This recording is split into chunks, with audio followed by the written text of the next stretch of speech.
तर महिला मंडळाला फार कौतुक वाटतं पहा. आणि सगळ्यात जास्त प्रेम माता माऊलीचा असेल कोणावर तर ते भावावर प्रेम असतं.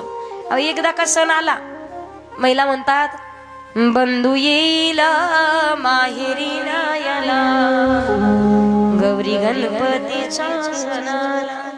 रक्षाबंधनला सुद्धा निघतात.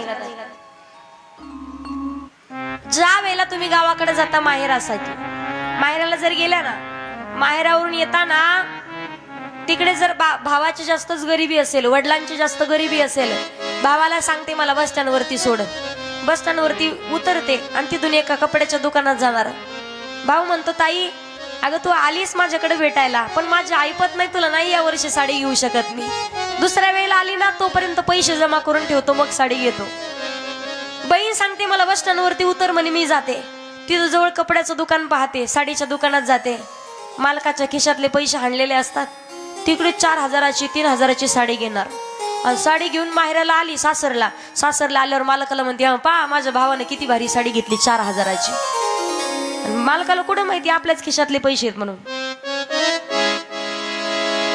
पण भावाचं कौतुक, भावाला थोडे जरी मालक रागाने बोलले तरी बाई ऐकून घेऊ शकत नाही. जगात निस्वार्थ मनानं निरागस प्रेम जर कोणतं असेल तर ते भाऊ बहिणीच आहे पहा. हे नातं जगाच्या मालकानंच एवढं भारी बनवलंय. एकमेकांची काळजी घेतात, एकमेकांचं नातं. बरं महिला मंडळाला सुद्धा भाऊबीज जवळ आली तर काय अपेक्षा असते? तुम्हाला वाटतं का माझ्या भावानं 1-2 तोळे सोनं आणलं पाहिजे? मला वाटतं का असं? आमचा भाऊ फक्त भाऊबीजेला आला पाहिजे आणि एखादी साडी फक्त 400-500 रुपयाची. आयुष्यभर 500 आणि 1000 रुपये कुठं जाता आपला पत्ता लागत नाही. फक्त 500 रुपयाची साडी. पण ही नाती सध्याच्या काळात नाही टिकून राहिली. आता भाऊ कशाचा, भाऊ बहीण कशाची. आई वडील जर निघून गेले तर भाऊ बहिणीला एकमेकाला, बहीण जर श्रीमंत घरची असेल, भाऊ गरीब का असेना, 10-15 एकर शेती असेल तर बहीण भावाला हिस्सा मागती. 2-2 एकर 4-4 एकर जमिनीसाठी कोर्टात हिस्सा मागायला केस टाकणाऱ्या बहिणी पाहिल्यात सध्याच्या काळात. स्वतःच्या नशिबानं जेवढं भेटतं त्याच्यावरती माणसानं सुखी समाधानी आनंदी राहिलं पाहिजे पहा. नाते टिकून राहतील. पहिल्या काळात भावा बहिणीचं प्रेम राहायचं, टिकून राहायचं. नातं टिकून राहायचं कशामुळं? एकमेकांच्या वरती प्रेम होतं. नाही साडी घेतली तरी बहीण कधी रागवत नव्हती, नाही भावानं कधी काही केलं तरी बहीण रागवत नव्हती. बहिणीने जरी तिचा आदर सन्मान नाही केला तरी भाऊ रागत नव्हता. एकमेकांची किंमत होती. आता माणसाचे नाते धाग्यासारखे, जपले तर टिकतात आणि ताणले तर तुटल्याशिवाय राहत नाही. भाऊबीजेचा सण आला तर एखादी साडी घेऊन भावानं गेलंच पाहिजे बहिणीकडं. गावाकडे एखादं लग्न कार्य काही असेल, बहिणीचा अधिकार आहे, बहिणीचं काम आहे. बहिणीने एखादा फोन भावाला केलाच पाहिजे. भावाला सुद्धा रक्षाबंधन बोलवलं पाहिजे. आता एकमेकांच्या वरती प्रेम नाही राहिलेलं. नाते सुद्धा माणसाला कळना, नाते सुद्धा कळना. विचार जर आपण केला ना, एकमेकांच्या वरती एवढं प्रेम करतात भाऊ बहीण. पण कधी कधी पहा, भाऊबीजेचा सण आला म्हणून श्रीमंत घरचा भाऊ बहीण गरीब घरची आहे, तिच्या गरिबीची लाज वाटते त्याला म्हणून बहिणीला बोलवत नाही. गावातले लोक नाव ठेवतील, गावातले लोक बोलतील, कशाला बोलायचं तिला? कधीतरी तुम्ही प्रसंग ऐकलेला असेल पहा, खरी घडलेली घटना आहे. ज्या वेळेला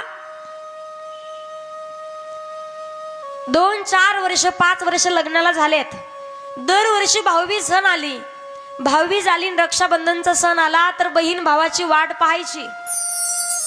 सकाळपासून तर संध्याकाळपर्यंत वाट पाहायची. पण भाऊ काही कुठून दिसत नाही. काही कालांतराच्या नंतर शेजारणीला वाटलं आपला भाऊ आलाय ना, स्वतःच्या भावाला सांगते जा रे, शेजारची आपली माझी मैत्रीण आहे ना, तिच्या भावाची ती वाट पाहते. 5-6 वर्ष झालं लग्नाला, पण अजून काही तिचा भाऊ तिच्याकडे आला नाही. काही लोक सांगतात आम्हाला ताई 10 वर्ष झालं पठ्ठ्यानं अजून बहिणीचा उंबरठा नाही ओलांडला. बहिणीचा उंबरठा ओलांडला नाही. तुम्ही आज सांगता उंबरठा ओलांडून जाल तुम्ही, पण त्या दिवशी तुमची बहीण या जगात नसेल. त्या दिवशी बहिणी तुम्ही किती हंबरडा फोडून रडले आणि माहेरची साडी घेऊन जर गेलात ना, शेवटच्या वेळेला अग्नी दाग देताना ती माहेरची साडी कामाला येणार आहे तुमची. त्यावेळेला किती हंबरडा फोडून रडाल तरी तुमची बहीण तुमचं रडणं ऐकायला नसणार आहे. काही बहिणी सांगतात 5 वर्ष झालं ताई भावाचा उंबरठा नाही ओलांडला, अजून गरजच नाही पडली मला. जाल तुम्ही, पण कधी जाल? ज्या दिवशी तुमचा भाऊ या जगात राहिला नसेल. कोणीतरी फोन करून सांगावं तुम्हाला ताई तुमचा भाऊ निघून गेलाय, तुम्हाला यावं लागतंय. अहो किती बांधून ठेवलं तुम्हाला, किती दोरीनं, तरी नाही थांबणार तुम्ही. पण किती धावत पडत गेलात ना, त्या दिवशी तुमचा भाऊ तुमचं रडणं ऐकायला नसणार आहे. त्या दिवशी तुमच्याकडून राखी बांधून घेण्यासाठी तुमचा भाऊ या जगात नसणार आहे.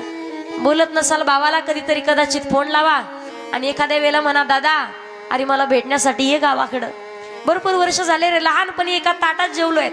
बहीण एवढं प्रेम करते, वडिलांनी जर चॉकलेट दिली ना, 2-4 बहीण भावंड असतील, एकुलता एक भाऊ असेल, 2-3 बहिणी आहेत, सगळ्याला 1-1 चॉकलेट दिलाय. स्वतःची बहीण 2 तुकडे करते, अर्ध चॉकलेट स्वतः खाते आणि अर्ध भावाला देते. पण जो जास्त वाटा असेल ना चॉकलेटचा, ती स्वतःला कधीच नाही खाता आला. निस्वार्थ प्रेम करते एकमेकांच्या वरती. भाऊबीजेच्या सणाच्या दिवशी बहिणीच्या हातनं भावानं नैवेद्य प्रसाद खाण्याला फार